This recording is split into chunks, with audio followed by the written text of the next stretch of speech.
very much for inviting me. I'm very happy to be here to talk about COVID-19 and is it similar to usual acute respiratory distress syndrome? Here are my conflict of interest. So we are going to follow a 3-point plans. First, definition and histology. Second, prognosis. And third, a point about respiratory mechanics and management of acute respiratory distress syndrome. So is COVID-19 an usual ARDS according to standard definition and histology?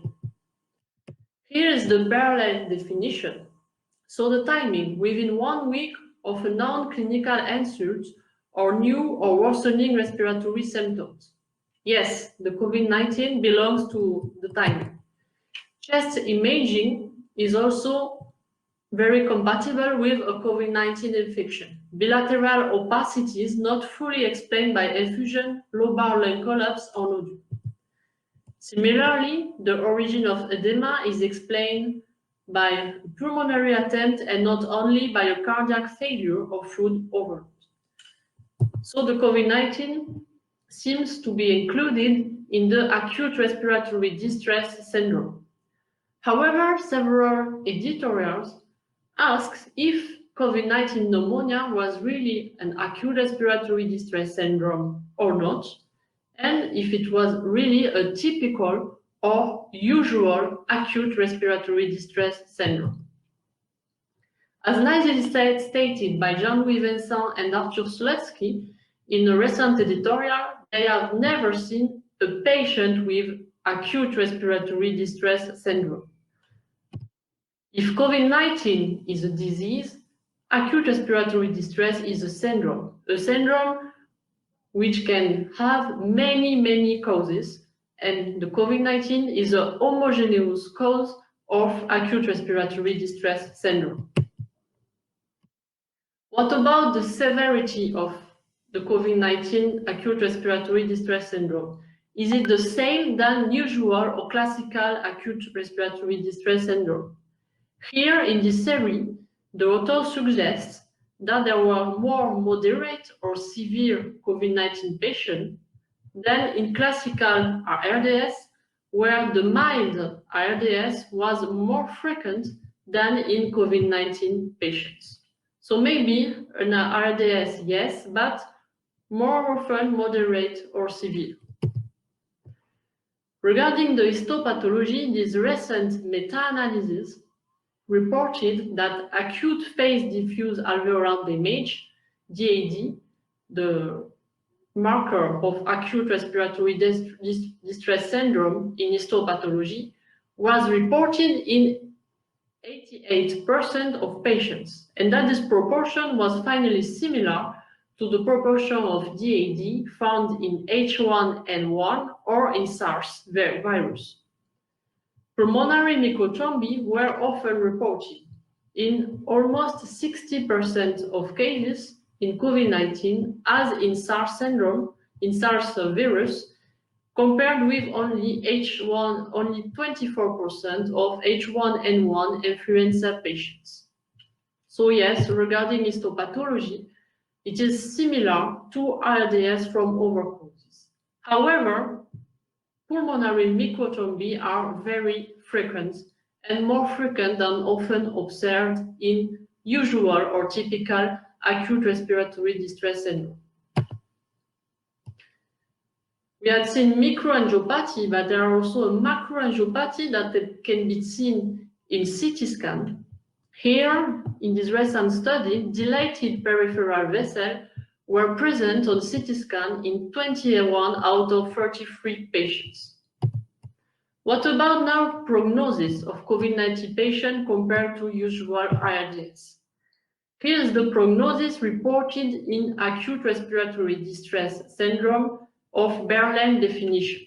You can see here the percentage of mortality according to severity of ARDS. The COVID ICU group reported similar rates of mortality according to the severity. Another group, a Spanish group, reported also that 20-day outcome did not differ from other causes of acute respiratory distress syndrome, as you can see in the survival curve, or where severe ARDS had, as expected, a worse prognosis than mild or moderate ARDS. So prognosis in ARDS for COVID-19 to ARDS from other causes.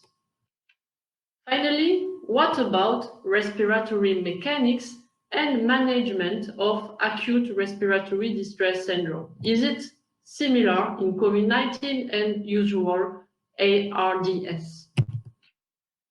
A very nice study reported respiratory physiology of COVID-19-induced respiratory failure compared to ARDS of other etiologies. In each picture, you can see COVID patients and non-COVID patients. What we can see is that compliance, driving pressure, and other respiratory mechanics are similar between COVID-19 and non-COVID-19 patients. So the authors concluded that early after establishment of mechanical ventilation, COVID-19 patients follow acute respiratory distress syndrome physiology with a reduction of compliance, which was related to the degree of hypoxemia as expected. However, other authors also suggested that there were different respiratory treatments for different phenotypes. They defined in this editorial two types of phenotypes. The type L, which is at the beginning of the disease, with the following characteristics: low elastance, low ventilation to perfusion ratio, low lung weight, and low lung recruitability. Later, it is the type H, high elastance, high right to left shunt, high lung weight, and now high lung recruitability. The same authors then reported in a series three groups of patients. A group of patients with COVID ARDS and two other groups of patients matched on COVID ARDS patients. One matched in PaO2 under FiO2 ratio, as you can see in the left part, and one match in the compliance, as you can see in the right part. And what they observed is that COVID-19 ARDS patients had a higher compliance and lung gas volume for a given PaO2 under FiO2 ratio. There also measured venous admixtures and found that finally COVID-19 patients had lower ventilation perfusion ratio. And again, this could be related to micro and macro thrombosis that we found in histopathology. What about the compliance? This study assessed specifically the compliance of COVID-19 patients and found 37 milliliter per centimeter water of compliance, which is usually observed in non-COVID-19 acute respiratory distress syndrome. They also reported that higher compliance values were not associated with faster weaning nor with improved survival, which was finally in line with findings in classical acute respiratory distress syndrome. So to summarize, respiratory mechanics are similar to ARDS from other causes, with a lower ventilation perfusion ratio and probably more hypoxemia for the same compliance. The last part is the acute respiratory distress syndrome management. The therapeutics are similar: prone positioning, which is very often used, early low-dose corticosteroids, neuromuscular blockers, and ECMO when needed in very severe patients. Maybe which is going to differ with non-COVID acute respiratory distress syndrome patients, it's the use of systemic anticoagulation. The COVID ICU group reported the rate of prone position. As you can see, in overall patients, 70% of patients had prone position. 88% had neuromuscular blockers, and 41% had corticosteroids. 11% had ECMO, which is comparable to the rate observed in non-IDS patients with more prone position used. They also reported 17% of thromboembolic complications. A recent meta-analysis confirmed that corticosteroid use in COVID-19 patients was associated with a lower mortality in COVID-19 IRDS patients. After this meta-analysis, these 9 studies showed that early corticosteroids were associated with lower mortality in critically patients, as you can see in the red curve, but not delayed corticosteroids. So the timing of corticosteroids is very important as in non-COVID-19 patients. So treatments are similar with a benefit of steroids confirmed, and is more thromboprophylaxis needed, which could be the difference between the two groups. So the microangiopathy is at the center of the COVID-19 disease. Both acute respiratory distress syndrome, for example, and liver dysfunction can be consequence of this microangiopathy. In this nice study, here you can see the lungs from 2 patients who died from severe SARS-CoV-2 pneumonia. And in the green arrows show cut section of lung with thrombi present within peripheral small vessels. This very nice picture summarizes the mechanism of coagulopathy in patients with COVID-19 pneumonia. And the beginning is a direct infection of pneumocyte and endothelial cells, leading to increased barrier permeability and inflammatory activation with cytokine release.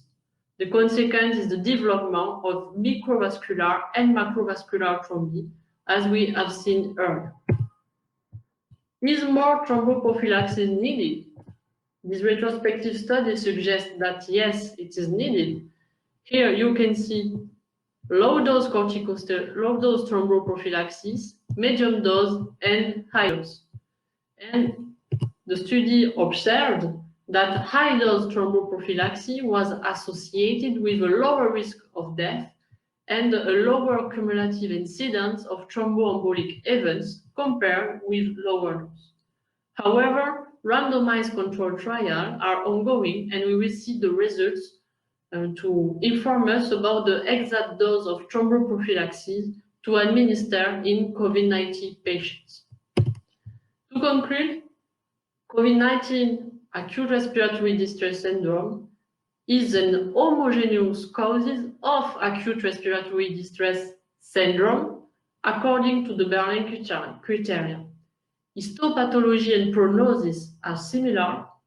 The respiratory mechanisms seems to be those of a moderate or a severe acute respiratory distress syndromes, and treatments, prone position, neuromuscular blockers, ECMO, are those of a severe acute respiratory distress syndrome with a demonstrated benefit of corticosteroids. Some specificities, the pulmonary angiopathy and hemostasis disorders, leading to more hypoxemia, maybe the happy-silent hypoxemia, and maybe also more thromboprophylaxis. Thank you very much for your attention and for the invitation.